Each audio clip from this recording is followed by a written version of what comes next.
All right. Well, excited to be talking about all things marketplaces today. And one of our main sponsors for the entire Retail Innovation Week is Avalara, who is a tax compliance software solution provider.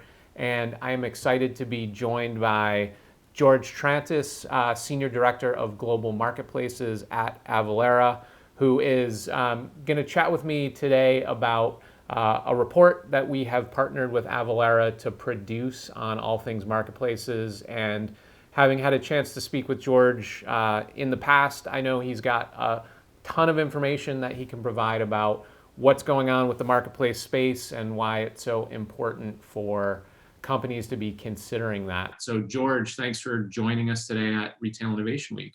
Yeah, thank you, Scott. Look forward to this conversation. Excellent. So as I mentioned at the start, PSFK partnered with Avalara to produce a marketplaces report.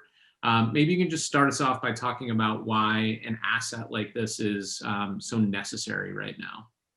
Yeah, I think there's a lot of factors into why this is a timely report, but also an important one. So obviously, with COVID happening, almost a year ago now, the world has shifted to an e-commerce, focus model. Brick and mortar has had its issues, and the natural thing for e-commerce is we know the big websites, we know who where I'm going to go buy my Brooks Brothers clothing from or whoever. But at the end of the day, Amazon, eBay, the Targets of the world, these large, Walmart, these large businesses have created this huge plethora of items and have really created this experience that has all the items you could want under one roof. And so, we all know those big guys, but at the end of the day, there's 100 plus really, specific brands and marketplaces that have tailored experiences to a specific, line of clothing or, shoes, accessories, and things like that. So marketplaces have really just grown, astronomically over the last year, and also become very specific as well. Yeah, and I'd love to sort of understand, from perhaps a sort of consumer point of view or a business point of view, what you see as some of these sort of big factors that are driving that growth and adoption of marketplaces. I think there's two factors. I think, obviously the Amazon sort of, model, that flywheel that, Jeff Bezos talked about, you bring people in, you bring the inventory in, and it sort of grows and it spins. But I think, over the last, not just, pre-COVID, but if you started seeing where the trend was these specialty marketplaces. So, the eBay and the Amazon of the world, they have everything, but you have to search through a lot of items. And so, you get the StockX's of the world, specifying in shoes, you get Reverb and instruments, you get a Etsy and handmade items. And so these guys have really created a tailored niche that is someone that, when they know what they're looking for, can find it a lot easier, probably has better content and better experience around it. And they can find what they're looking for from a person maybe they know or a business they've heard of before. So I think it's interesting how COVID drove that fast forward, maybe 5 to 10 years. And we're really seeing that right now as businesses are moving online faster and faster. The consumers are also following that trend. They don't want to go out, so they're going to these marketplaces to buy their goods. And so that's sort of the consumer follows the retailer. Yeah, absolutely. I think that's definitely what we've been seeing as well. And there is that that sort of trust associated with some of these places, and then the convenience that they offer as well. And I know that in your past you've been a seller on these marketplaces and have seen what's actually going to be successful for people that are utilizing these platforms. And I think we often we tend to think about the major brands that are selling, but to your point, there's so many small businesses and small sellers that are utilizing these platforms as well. So, when we think about sort of the big strategies, what are some of the things that people should be thinking about as they're getting started? I always start with really the basics. Like, what are you passionate about? If you're a retailer now, you wouldn't want to start something that's totally different. You want to stay focused to what you know and where you're at.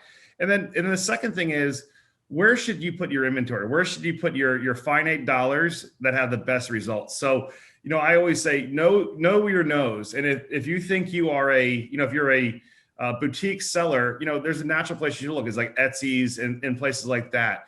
If you're trying to sell one-off items on an Amazon, the amount of labor and energy it to take to get that item posted there may not be worth the return. And then are you going to build your brand? So that's really the final sort of step in that is like, you got to go where your dollars are most useful day one, where they're going to be seen and in place. And then how do you build your brand along that train? So, an eBay and Amazon are machines. They're going to have millions of listings, if not billions of listings. So you can build a business there, but you might not be able to build it as easy as on a smaller marketplace or a more niche place. Yeah, absolutely. I mean, I think that sort of idea of understanding where you want to actually focus is hugely important, because to your point, like it's so easy to get lost on these on your major marketplaces, especially if you're selling out or starting out rather. And so that as like a beginning point is so huge.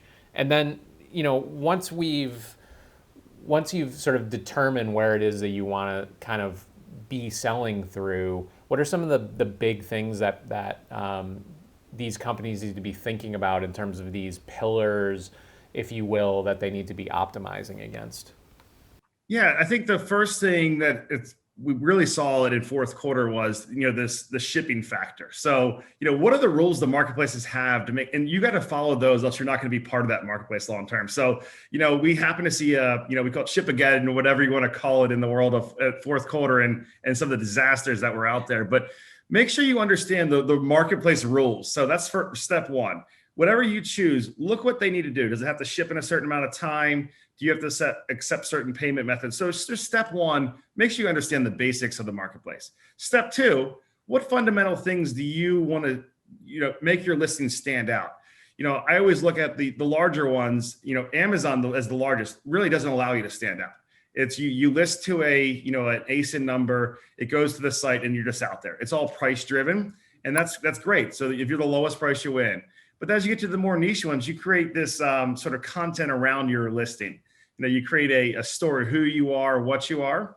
And with that, the best thing to do is look at successful sellers. Look at people that are selling similar items. Look at things you like or you bought, and really start there, because once you understand where you want to be, it's a lot easier than starting from this sort of imaginary spot of where I want to end up. So you got to start where people are doing well and go from there. And to your point about the shipping and fulfillment, if you'd believe my wife, then I'm still waiting on a Christmas present. I believe that she's ordered it for me, so we'll see. Exactly. And then, obviously we focus a lot about seller experience as well, but then when you think about the marketplaces themselves and what they can do to both attract sellers and then also create the best possible experience, what are some of the things that they need to be thinking about as well? Yeah, that's a great point. So I think, part of the intrigue of a marketplace, and as from a small seller, even to a mid-sized seller, is they do a lot of the work for you.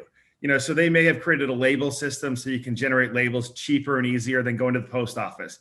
They probably have a cart system where the payments are taken care of for you. They've taken care of all the steps of the e-commerce path that you would have to build on your own website. And they've simplified it. They made it easy.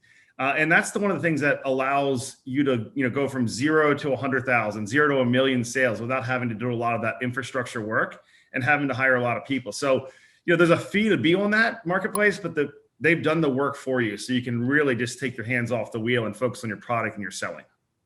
And, within the context of, marketplaces are obviously one channel or one platform that sellers can be using. And, you hinted at this a little bit in the beginning, but, if we think about, omni-channel and utilizing, everything that's sort of available to you in a digital context, like what should sellers be thinking about in terms of how a marketplace fits into their sort of broader, e-com or omni-channel strategy? Yeah, I think that's a great question. And so if I look at it, it depends where you are in your life cycle. So I assume if everybody has some sort of retail presence, if it's e-commerce or brick and mortar, that's where we're starting you from. But that's not always the case with everybody. So, the way I look at marketplaces is it's a segment of your business. And just like anything else, if you're so focused on one segment, you could cause, some potential, issues with other parts of your business. You might be focused too much on a marketplace that when you try to launch a new part of the new business, it doesn't have the right content or the right information. So we see a lot of people that focus on Amazon as a early strategy to get their sales ramped up, and they forget to build some of the content they need to have a successful website. So at all times you should be going, what's my 90-day goal, what's my 1-year goal, what's my 3-year goal, and how do I make sure I'm achieving all those, what I need to achieve those along the way. So if for a website, you need to have great imagery, great content, great SEO, and a marketing strategy. On a lot of marketplaces, you don't need any of that. All you need is, some basic information, a picture, and that. So you've got to build that as part of your strategy and understand where you want to be in the future. I think one of the biggest challenges or mistakes I've ever seen someone make is they put all their eggs in one basket, and that marketplace makes a shift and decides that's not important, and they don't have anywhere to go now. And so, Interesting. Yeah, I guess that's something to consider, is that when you don't own that experience, there's that possibility that things are going to completely kind of be, the rug's going to be pulled out from under you. So to be using multiple channels is hugely important as a part of that. and we've been talking about physical goods. There's marketplaces for digital goods out there too. So don't want to leave out just that's part of the business as well. But there's a lot of marketplaces that have come up for digital printing, on-demand printing. Spoonflower is one that's local to me and has created a huge marketplace for digital goods for printing face masks and other items like that. Behind you would be a Oh, yeah, absolutely. Yeah. So I that's so true. I mean, we tend to think about these things in just like actual physical products, but there are such a wide variety beyond, the sort of the service space and beyond as well. So, and obviously working at Avalara, can you talk about some of the ways that could potentially impact a seller's business? Yeah. So, the way I think about it is, Avalara is a background service. Our job is to make the marketplace for the seller's life very easy. We want to solve complex problems, tax, and compliance without having to have, a full accounting staff. So if you're a small business or a medium-sized business growing, you can bring our services in, and we're going to solve how do you do local tax in Colorado when you live in a different state? How do you solve, the issues of returns and all those things? So we simplify that. And then as you scale into that marketplace platform, which has its own set of laws that, 40 plus states have adopted, called marketplace facilitator laws, we enable the marketplace to collect the complex tax they need to do for the seller, and then provide the reporting back. So the seller then knows what his obligations are and where the tax has been paid on his behalf as well. So we try to really simplify the whole process. Yeah, I mean it's interesting because, to your point, like once you start thinking beyond just selling in a specific state, then obviously the levels of complexity, and then moving beyond the borders of a country, then things get much more complicated as well. So it's like a necessary solution as a business is starting to think about that sort of level of scale.